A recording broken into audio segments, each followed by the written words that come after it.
Begin, however, with President Obama and whether he's disappointing his liberal base. Joining me is former U.S. Congressman from Tennessee, Harold Ford, and Newsweek's Howard Fineman. Both are MSNBC political analysts. Well, I don't need a lot of analysis here. I wanted some attitude here. First of all, from Congressman Ford, is the Democratic base really going to stay home in 2010 or 2012 because they don't think that President Obama has given them what they thought he promised? We get a health care bill passed that includes some sort of a public option, be it an opt-out or a trigger.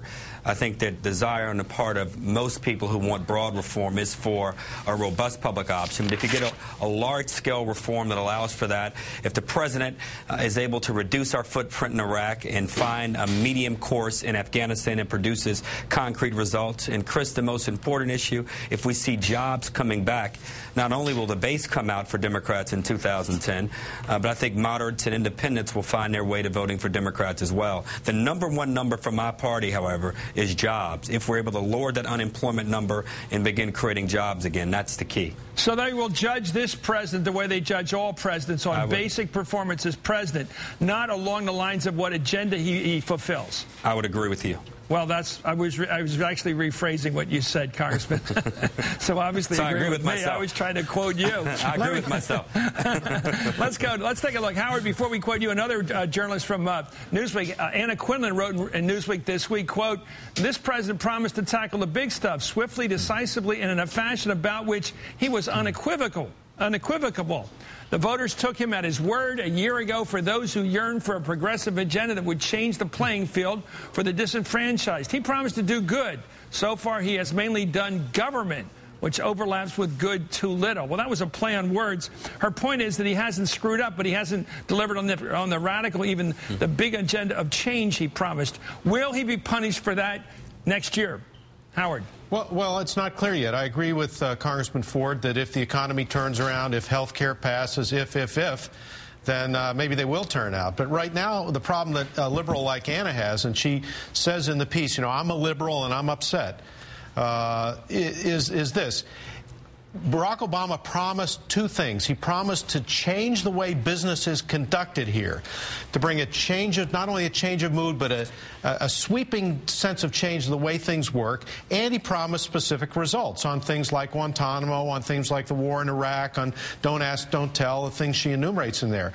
The problem the president has right now is that he hasn't really done either. He doesn't seem to be changing the way things work. He's still going to all the fundraisers. He's even more than George Bush working with Congress, which is like herding cats. It's slowed things down, and he doesn't have the results yet. So he's losing on both fronts, both in terms of the process he was going to change and in terms of the results he's getting. Part of it's not his fault because of what he was dealt on the economy, but still, that's not an excuse that liberals like Anna want to hear. But I think I agree with how Howard has framed this, and I think the president has to realize he's not president just for Anna Quinlan, with all due respect to her and to Newsweek. He's president of this entire country, and responding to the needs, and for that matter, recognizing when circumstances and conditions change. It's hard to overstate the hand he was dealt and how challenging and difficult it is. I'm glad the president is focusing attention on financial reform. I'm glad the president, and I'm sure others are as well, I'm glad he's not coming with as an ideologue and with a single-minded agenda. He's recognizing that there are a number of things that were put on his plate that were worse than he thought, and there are some things that he's having to deal with that he didn't anticipate. Well, Harold, though, I will say that on something like, to quote Anna here, on something like don't ask, don't tell, her point in the piece was that that's something he really could change with a stroke of a pen. Why hasn't he done it? I think that was a very sharp point that she made in that piece. How does he do it with a stroke of a pen? That was passed by Congress, Howard. Don't ask, don't tell was legislated. Okay, but I think her point was that if he wanted to really make a point of it and use some of his capital with the Pentagon and with the culture over there, he could push them harder than he's chosen to do so far. I think that was her point. Because I've heard all this about executive order, and I just wonder if you really want to start a fight in this country, just start breaking the rules. Do things by executive orders, jam things through by reconciliation. If you really want to kill civility or any chance of having a smooth-running administration, break all the rules. I want to ask you folks, doesn't it dishearten you, Congressman, to see this new president coming in so clean, going to all these damn fundraisers in New York and San Francisco, the same old crappy use of presidential time, hanging around with a bunch of people who get their social lives by giving money to politicians? I mean, think about it. Doesn't it look like the same old stuff? That's what bothers me, the look of it. Look, I think the first part of Howard's point about sweeping change and doing things differently, I think there's some legitimate questions that can be asked. And what about the fundraisers? No, you raised one specific area, the fundraising. Look, that's a part of the political landscape. I think there were many who thought that the president might move beyond some of those things. And well, didn't you? Right? I didn't. I mean, this is Clinton all over again. This is Clinton and Bush. Endless fundraisers, endless palling around with people with tons of money to try to influence legislation. Isn't that what the people who contributed to the netroots tried to knock out of power? But you can't ignore there are those on the other side that are trying to do it to him as well. So, I mean, it goes back and forth. I wish it was not as prevalent in politics. It's not a dominant force, money, that being as it is. But the reality is, I wish that he wouldn't have to do some of those things, but he's probably forced to do it. But to the point forced by whom?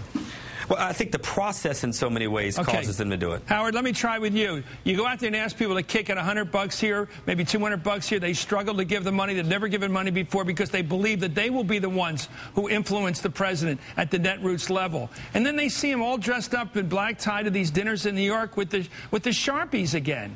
I mean, well, they know their money's being offset by the money from the influential people, the social crowd. 2 points. First of all, there's a little bit of a retroactive straw man being set up here. Yes, Barack Obama got started at the netroots, got started at the grassroots, but by the end of the general election campaign, he was raising money hand over fist from the big fat cats all over the place and actually ended up raising more from them than he did from the netroots. That's the first point. Second point is, if he was following through on the agenda, meaning health care, meaning Guantanamo, meaning some of the other things, which he's working on but hasn't completed yet, then I think a lot of those people who gave $100 wouldn't mind if he was also getting money from the fat cats if he was meeting the agenda that he said he wanted to meet. That's his problem right now, but it's not 2010 yet, don't forget. It's still not 2010. Okay, let me ask you, let's go through the scorecard. Congressman, you first. If he gets health care, he gets the bulk of it done, something like opt-out, if he gets it with the way that Harry Reid's talking about it today. If he does end Guantanamo as an eyesore by the election next year, if he does something to allow for open service by gay people in the military, and the unemployment rate begins to drop significantly, will he do okay next year? 2 or 4 matter, health care and jobs. Jobs probably matters more than anything. Don't get me wrong. Don't ask, don't tell, and Guantanamo are serious issues, but these aren't the issues on the minds of everyday voters. You get those 2 done, you give them an A- going to any other 2 health care and bonus. Jobs will be an A-. What do you think, Howard? In terms of getting his vote out, I'm not talking about people that complain and write columns. I'm talking about people that show up in those ethnic neighborhoods in big cities, black neighborhoods, old working class neighborhoods, labor people, that show up because they believe it's patriotic. They don't show up because they think about it. Right. They automatically vote because they love their country and they love the Democratic Party. What will happen to them? Do they need health care and jobs? Is that enough? Yeah, I agree with Congressman Ford. Jobs #1, health care #2, the other things less so. The president needs to understand, Democrats need to understand that history is against them. They're going to lose a bunch of seats regardless, but to minimize the damage, Obama desperately needs for the unemployment rate to be headed down, for economic confidence to be up, and for some kind of reasonable health care bill to be passed.